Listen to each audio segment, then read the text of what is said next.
Welcome, everyone. I am John Ryan. This is the Predictive Playbook sports betting show. We talk about sports as a fan. We also talk about sports as going to the casino and placing some astute bets that hopefully will win. And I'm joined by Alexandre Lores, who is the founder, I believe that's the correct word, right? Founder of Pointsville app, which is a very cool app that everybody should go right now and download. You'll enjoy it quite a bit right from the start. Very easy to use. So we recommend that very, very much. Welcome to the show, Alexander. How's this morning going here on the East Coast at 10 a.m. Eastern Standard Time? Going great, John. Just to remind, I'm the marketing vice president for marketing at Pointsville. Gabor Gerbach is the founder, but proud to be a team member there and excited to be part of that team long term. So you'll be hearing more about Pointsville. But yeah, we have an augmented reality app. I think loyalty rewards plus augmented reality, Pokemon Go, this kind of fun stuff. The consumer-facing app on iOS and Android, just Pointsville app, Pointsville. So we dive into the sports industry a lot. We dive into numbers a lot in our other product lines, which is why I think you and I connect so well because we're always about breaking down the numbers. But in this place, I'm just going to spout some opinions about some of the games we got going because I'm a fan. I'm not in full garb, but I do got my Eagles midnight green t-shirt on and always Phillies red in the background. So that being said, excited to be here, John. And we also have the Pointsville only baseball with Pointsville show, but we're going to be talking about football now, I believe. So football is still my number one sport by far, as much as I love baseball. So we jump right in. It's a pleasure to be here. Thank you so much. And really a fan of what you do. We're breaking down the numbers. You make a lot of astute points in terms of, really measuring the odds in that casino so you can walk in understanding what you're doing. Yeah, I agree. And I humbly state this just for the record. I'm ranked either number 1 or number 2 in college football this year on about a dozen websites. And it's among 75 or more professional veteran handicappers. So I'm pretty humbled by that. Seeing the card pretty well. The numbers are really working pretty well. Needless to say, hitting 67%. And it's just a week-by-week grind. And it's supposed to be fun. But one game I am agonizing over, Alexander, is one that I know you have a pretty good feel on with the Penn State Nittany Lions taking to Columbus, Ohio for the huge showdown between number 3 and number 7. This line opened at 6 at a few places, but mostly 5.5, and now has drifted down to 4.5. There were some 4s appearing yesterday, which kind of surprised me because that's such a big number. But now it's reverted back to 4.5, and it looks like it's pretty stable at 4.5. I tell you what, I think this is the best team I have ever seen Penn State have under James Franklin. They have 2 running backs, one of which was the freshman offensive player of the year in the Big Ten. And they also have Drew Allar, who's a sophomore 5-star recruit who is playing like a 6-star. He's playing like a veteran. I don't believe he has yet to throw an interception, knock on wood. And, I put pizza money on him a couple of weeks ago to win the Heisman. And I know that's a long shot, Alexander, but you know what? If they beat Ohio State and they beat Michigan towards the end of the season and say they do go undefeated and win the Big Ten title, you would have to think that Drew Allar would be in the Heisman conversation at that point. So a lot has to happen, but you're getting paid a big price for him to actually be a contender. And then a lot of times these books will offer you a buyback. So he doesn't necessarily have to win it. But I think it's a pretty cool way to play both the Ohio State game and Michigan if you think that Ohio State has a chance to get to the college football playoff and make a run for the championship. But Alexander, what do you see in this game this week? I don't think weather's going to be an issue, and it's going to be a monster game starting at noon. Well, I think it's going to be a monster game. You're right, and as a Penn State fan since early '90s, I've seen kind of the Penn State's always been that a great team, a good team, even under Paterno, but never, almost never, with a few rare chances, at the top of the Big Ten. You have always Ohio State, Michigan in the way, or at least Ohio State. So it's got vibes from '95 when they went undefeated, they won the title. and the way things were structured, then they didn't have a chance to win the national title. And ironically, Nebraska, now in the Big Ten, was in the I think Big 8 at the time, or Big 12, whenever they shift over. They were, the kind of the voted in national title winner. Penn State went undefeated, didn't have a chance at the title. They destroyed Oregon in the bowl, or Rose Bowl. So then we were 2008. I was actually working and living in Columbus at the time, where Penn State actually came in, beat Ohio State in the stadium there, which is really incredible. We talk about home field advantage and other things. It's one of the biggest home field advantages on earth, short of going into some Latin American country as a soccer team where when you could get executed by a rival gang. Short of that, it's probably the scariest experience in terms of going to a rival stadium in football. Getting season tickets there, I think is something you leave to your kids and your grandkids, right? It's pretty much impossible to get in there unless you need an in, right? So it's an incredible stadium, incredible experience. The game, Ohio State is always top dog in the Big Ten, no matter what. So you're going in there on the road. Again, 2008, I think the year it was 07, 09. I might have got across, but they did win the Big Ten that year. They eventually, I think they did get a loss later in the season, and Penn State did lose again, ironically, to Mark Sanchez in the Rose Bowl badly, which by the time you got to the NFL, Mark Sanchez didn't perform the same way, at least not for the Eagles.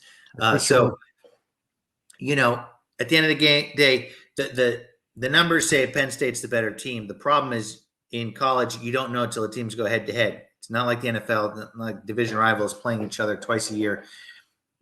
Penn State's numbers are far superior to anyone else, but they've also played UMass and Delaware. So you don't quite know till you play Ohio State and Michigan. They also manhandled West Virginia, Illinois, Iowa, and Northwestern. So they have destroyed decent teams. So you don't know. Again, 2 first-year quarterbacks, a junior for Ohio State, a sophomore for Penn State. Both have been very good. And this is one of those you just don't know until they go head-to-head. It's not going to be a blowout. It's going to be a tough game. Or if it is a blowout, something strange is going to happen. It's going to be an exciting game. I'm rooting for Penn State. But as a Philly fan, for the one superstition I think I have, you always got to be pessimistic against your team. Don't get too excited. So pessimistic about the Eagles, the Phillies, and Penn State here. But fingers crossed. If they pull off this win, they are definitely serious. They should be favorites to be the national title contender from the Big Ten. They win this game, they're definitely should be at least ranked top 2 or 3 in the nation. Yeah, I would definitely agree. The one thing I can do with the database to help things along in support of Penn State is I can break out those games like against Massachusetts and Delaware. And I actually went one step further with Drew Allar and just analyzed his games against those top 25 teams you mentioned. So I did the same thing for the Ohio State quarterback too, in Kyle McCord. And there is a vast sea difference between the two. McCord has a quarterback rating against top 25 teams of 111.2, a completion percentage, which is pretty not good, 57%. He's averaging 240 passing yards a game and has thrown 0 touchdowns. Okay, so now you want to know about Drew Allar. Drew Allar, and I'll get him just here in a second. Listen to this. Against AP top 25 teams, a quarterback rating vastly better at 141. Completion percentage, 10% better than McCord at 68%. Less yards per game, but that's because Penn State has that incredible ground attack with that offensive line that arguably could be the best offensive line in the nation. Only averaging 166 passing yards, 4 touchdowns against these teams, and he has yet to throw an interception on the season. I think that is one of the key factors in the game. And I also, with McCord not performing real well against AP 25 teams, what about that Penn State defense? Ohio State has never played against a team this good, this fast, this quick to the ball that Penn State is. Penn State has a yards per point defense that is right up there with how Georgia has been in recent years when they had those historic defenses. So you're right. If you look at the composite right now in the resume, yeah, they played Delaware, Massachusetts, Ohio State had their games against their cream puff type of events, but still, the eye test for me is that this is the best team that Franklin's ever had, and if there was ever a time for them to go in and make a statement win game on the road at the Horseshoe, this is the unit, and I don't want to. I'm not that nervous, Alexander. I should be nervous, right? I should be just nervous that that Penn State's not going to do it, and it'll be the 7th time in a row they've lost to Ohio State. But I just feel confident with it, and it's only one play. So if you're listening to this, it's just one bet. This is, there's no such thing as a guaranteed lock to win. But I think this is one heck of a great betting opportunity to get the points with a team that I think actually should be favored. So that's my take on it. Any comments on that, Alexander? Yeah, no, I think that's great. I mean, they do beat them once every 6 or 7 years, so it's due, right? It's a good way to look at it too. And the last time course, they did it's beat not them truly was, relevant. It's relevant as a fan. It's not truly relevant because, of course, they're not the same team. But yeah, no, this Penn State team is the best shot that they've had, best under Franklin. This is their test. This is like the Phillies against the Braves here. This is their test. They have to. Their test isn't going to be on the last game of the season in the championship. They're going to have a test then too if they can make it that far. But this is their first test, and then they got Michigan. Then get through those with 2 W's. I think they should be the number 1 ranked team in the nation, maybe number 2. So yeah, that's what I got on Penn State. I'd go with them in the college football playoff for sure. I think it's going to be a 1-score game, so it could be 3 points, could be 7 points. Even if they lose, I don't think they're going to lose more than 7. So we'll see. But yeah, I'd go for them. I noticed we didn't talk about the Big Ten championship game, which is, a lot of people don't realize that of the top 7 teams in the nation right now, the 3 of them, Ohio State, Michigan, Penn State, are in the Big Ten, but they're in the same division, same East division. So whoever comes out of the West, which may be Wisconsin, it's going to be a double-digit betting line for sure, no matter which one of those 3 teams is in it, and they're gonna win the game. Yeah, I mean Iowa, they already beat Iowa 31-0. Wisconsin, I guess, is a respectable name, but they don't have it this year. Then other than that, they destroyed Northwestern already.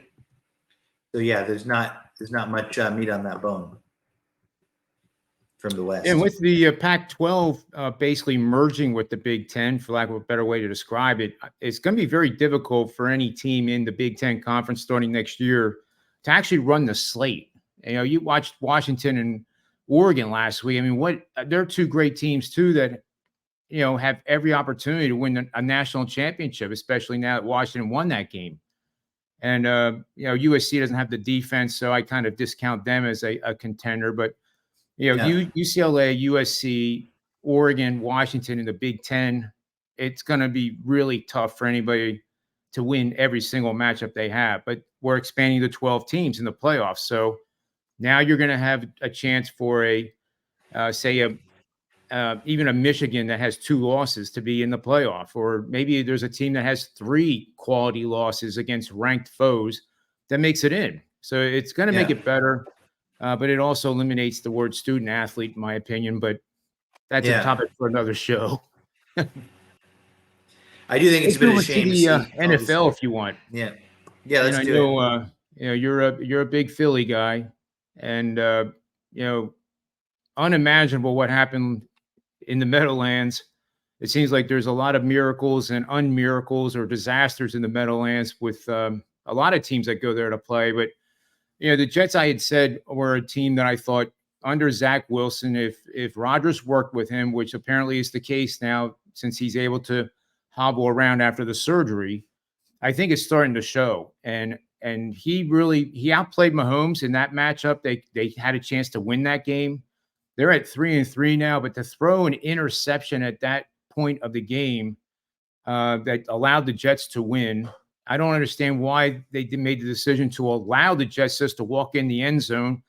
Apparently, the analytics said that it's better to be behind with 1:48 to go and have to score a touchdown than it is to take your arguably one of the best defensive lines in the game and force them into a field goal attempt to win the game. And I didn't understand that. My analytics would say that is just a bunch of malarkey, but it didn't work out for Jalen Hurts and the Eagles. That's their first loss of the season. The 49ers also lost on the same day. And now there's no let up for the Eagles. The schedule gets very tough. They have Miami coming into town that put 70 points on the Denver Broncos, which I loved immensely because of my it seems like the nation now doesn't like Sean Payton. It's a pretty unanimous choice, especially after he drilled the Jets offensive coordinator for being so horribly bad while at Denver. But anyway, you're the expert on the Eagles here of all the guys I know. How do you think this game's going to unfold? The Eagles are only a 1.5-point favorite, and it's Sunday night prime time football. And the wind is going to be a factor for sure with that nor'easter coming up tomorrow and then ending on Sunday. So how do you see this game playing out for the Eagles? As a fan, of course, I'm rooting for them. But I'm surprised they're the favorite after the way they played last week against the Jets. I will say this. At the beginning of the season, I was concerned about their defense, and I was pretty happy with their offense. Now, I'd say it's switched. Their defense, I think the Eagles had 4 turnovers. They allowed 4 field goals and a touchdown against the Jets, which, as you say, they basically allowed with four turnovers. So that's missing their 2 best defensive players, Darius Slay and Jalen Carter, right? So yep. I guess it's arguable to say he's the best. I guess Hassan Reddick is probably better, but 2 of their best defensive players. So if you're going to tell me they would lose to Jets, I would have said they would have given up 40 points and their secondary would have been picked apart. But they actually played quite well defensively. Their offense was a complete stall. So I'd say in their earlier games, this could have happened. They were in a lot of close games with bad teams. They made a lot of mistakes offensively, but they continued a juggernaut that just kept scoring. And in the second half, the Eagles did not score.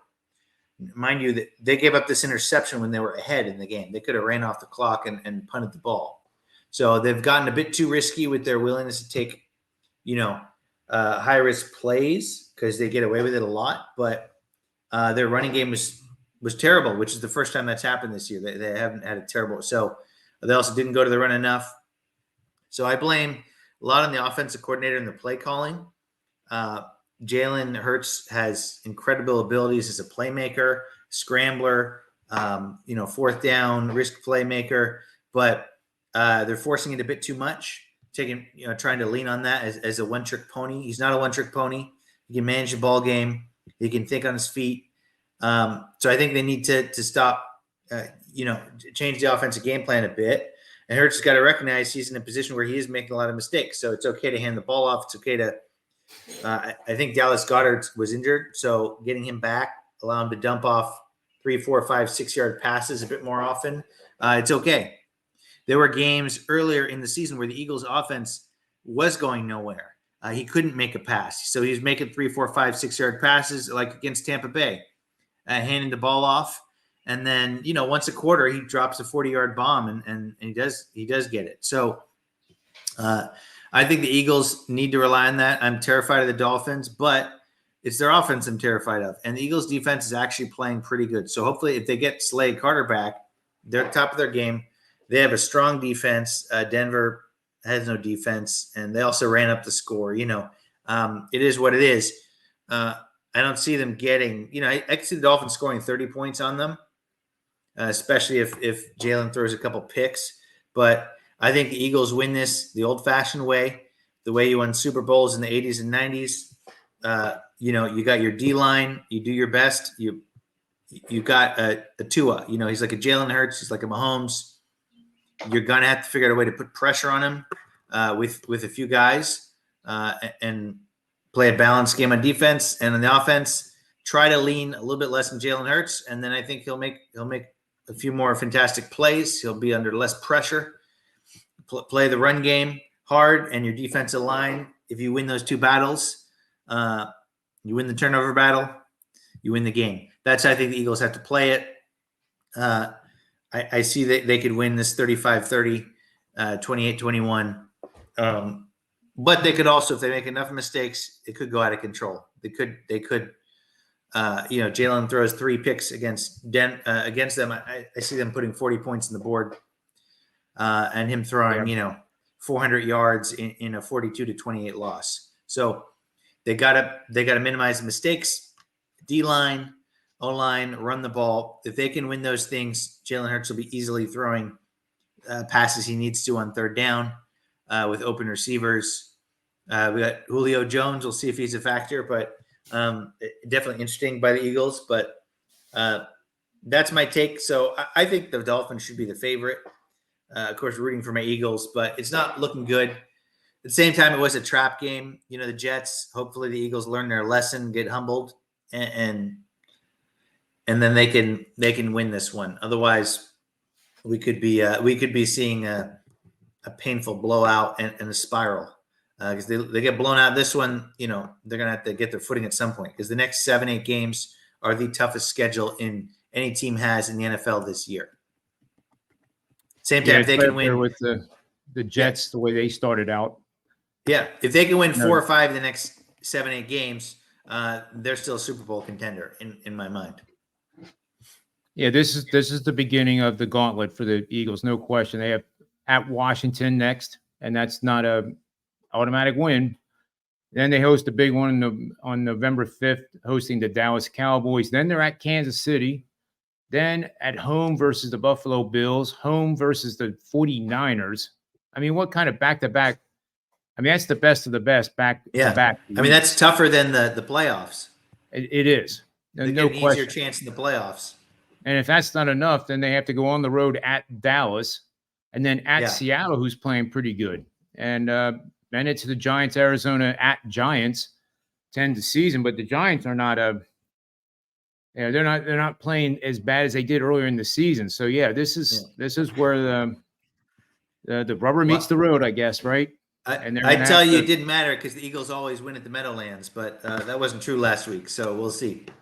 It's definitely set out to be some exciting football. I do like the under in this game. I think the defense, after a bad loss, the really good teams in the NFL and college football, for that matter, really focus on the defense and minimize mistakes. And the goal is to get time of possession. The Eagles have the ball for more than 30 minutes in this game. I think their odds go up exponentially that they win the game. So if they have a 35-minute time of possession or higher, I would say, they won the game, without seeing the score. That with almost every game this year, Yep. So I think they have a good shot of that. And the Miami defense is good, but it's not that defensive front for the Jets. And I was watching that game film with the Jets, and I wish I was a fly on the wall in those game plan meetings, in their war rooms, because it looked like that the extension of the plays by Hurts was almost by design, because that defensive front of the Jets, I think, is the best in football. And they may have made a decision that it was going to be very tough to run the ball consistently against them. And instead of running the ball, let's have Jalen use his legs to extend the plays and, get some vertical routes completed. It didn't quite work. 14 points is not what we expect from the Eagles for sure. But none in the second half. Yeah, and none in the second half is even more alarming. But it's Sunday night, and your show is coming up with the Pointsville baseball here in about 15 minutes.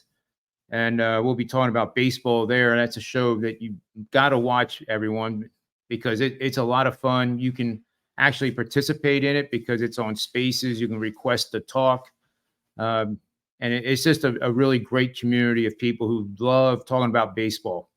And could be talking about a player, could be talking about a team, it could be talking about what is the best food at each stadium to go if you ever go to the stadium. It's just a lot of fun. So anyway, Let's take a quick look here, Alexander, before we shut down the show here with the other big matchup, I think, is the Kansas City Chiefs and the Chargers. This is an AFC West showdown, and another game that, even though it's early in the season, we're not even halfway through the season yet, does have a monumental impact to what happens at the end of the season and who makes the playoffs. Chargers are 2-3. They went 0-2, and then they beat Minnesota. They're coming off the bye, and they're at Kansas City, who somehow is 5-1. I look at Kansas City, and I think, how in the world are they 5-1? But Andy Reid, believe it or not, we think of Kansas City as this juggernaut offense, and they just blow people out. Well, Andy Reid, since being at Kansas City, by far has the most 1 point or 1 score wins of any other coach in the NFL.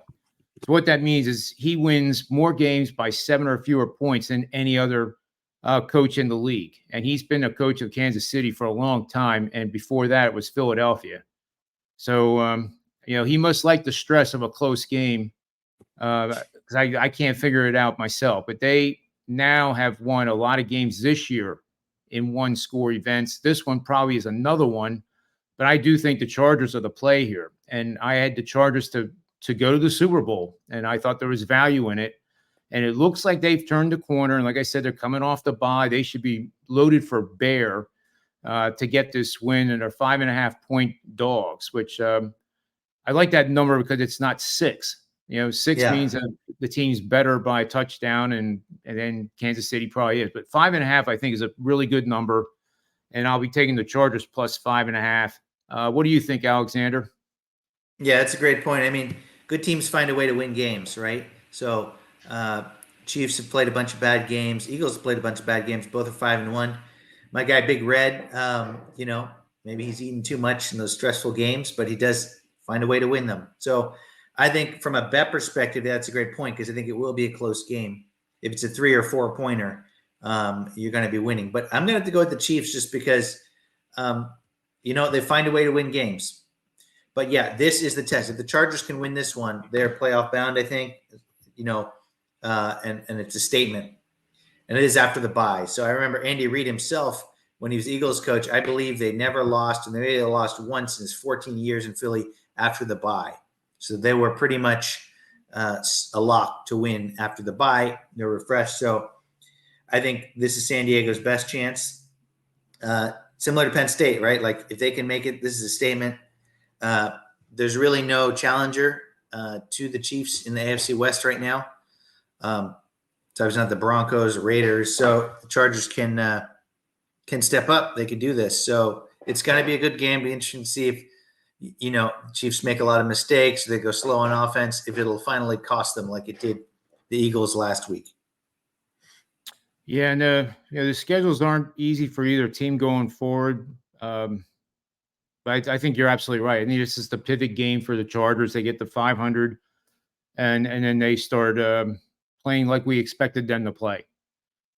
So, yeah, I think that it's going to be fun to watch these games. There's 6 teams on the bye this week, so that makes it more difficult for the Circa contest and the DraftKings contest that I'm in. You have to pick 5 sides, whether you want to or not. You got to pick 5. And when there's 3 games missing, the sample size and the offerings become pretty difficult to pick. Sometimes, you just got to take the one that nobody likes. And I will say this, everybody and their brother is going to be on Seattle this week in the Eliminator.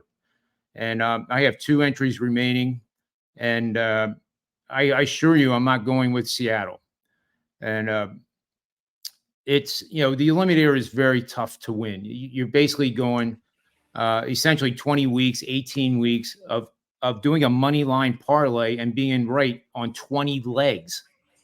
So, if you win, then, okay, I'm going to bet another one on this one. And there is a way to do that with some books. But imagine winning 20 in a row, picking a winner every single week, and you can't use the same team twice.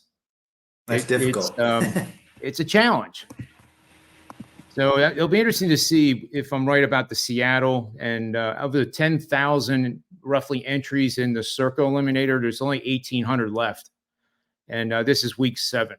It was a carnage last year, too. I think it was more than half the field was eliminated in the first week.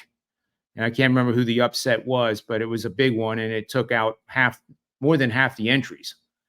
So it is very difficult to do. So if you think it's, I'm just picking money line, just have to pick the winner. That's easy. Okay, follow along and see how difficult it is. Anyway, we're going to get ready for that Pointsville baseball show now, and good insights by Alexander here. We appreciate him and his time being on. Next time we'll have Barry Long, who does the hosting for the most part on the Pointsville baseball show.